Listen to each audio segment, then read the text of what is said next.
28 مئی 1998 وہ دن جب پاکستان مسلم امہ کی پہلی اور دنیا کی 7ویں ایٹمی قوت بنا۔ ویسے تو یوم تکبیر کہا جاتا ہے۔ دشمن کو للکارتے ہوئے چاغی کے پہاڑوں سے اللہ اکبر کی صدائیں بلند ہوئی۔ باطل قوتوں کو کلمہ توحید لا الہ الا اللہ اللہ اکبر سے جواب دیا گیا۔ ویسے تو سب اسے یوم تکبیر کے نام سے جانتے ہیں، لیکن جب میں اسے قرآن میں تلاش کرتی ہوں تو حیران رہ جاتی ہوں۔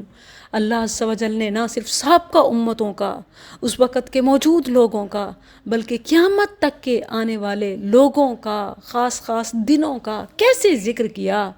سورہ ابراہیم آیت 5 وَذَكِّرْهُمْ بِأَيَّامِ اللَّهِ، انہیں اللہ کے دن یاد کراؤ۔ کب کب، کیسے کیسے، کس کس قوم کو کس کس دن میں اللہ نے بڑی مصیبت سے بچایا اور بڑی نعمت سے نوازا، بڑے بڑے نادر واقعات پیش آئے۔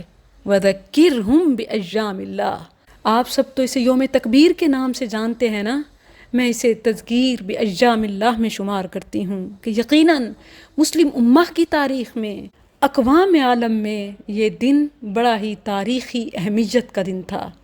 اللہ عز و جل نے امت مسلمہ کی، اقوام عالم کی لیڈرشپ ہم مسلمانوں پاکستانیوں کے ہاتھ میں دی۔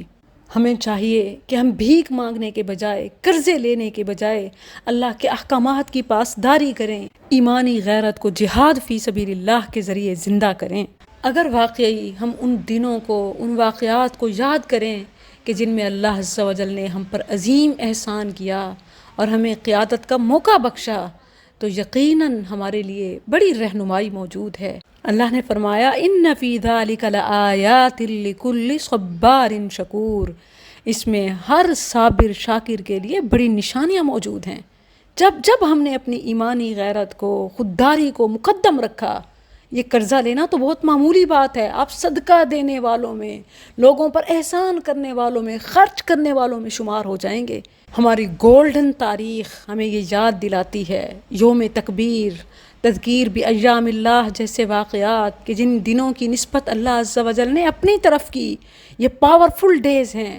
ہمارے لیے ان میں اسباق موجود ہیں کہ آج بھی گر ایمانی غیرت ہو، جذبہ جہاد ہو، تو اسرائیل کیا، انڈیا کیا، امریکہ کیا، یورپ کیا، ساری طاغوتی طاقتیں تمہارے قدموں تلے کچلی جائیں گی انشاءاللہ۔ بس ایک فیصلہ، رب سے جنگ نہیں، دشمن سے مقابلہ کرنا ہے، سودی نظام کو ختم کرنا ہے۔ ہمارے پاس گولڈن رولز ہیں، ارکان اسلام، عقیدہ توحید، اتباع سنت اور ادائیگی زکوٰۃ، وہ راز ہے جو ایام اللہ کو، خوشحالی کے دنوں کو واپس لوٹا سکتا ہے۔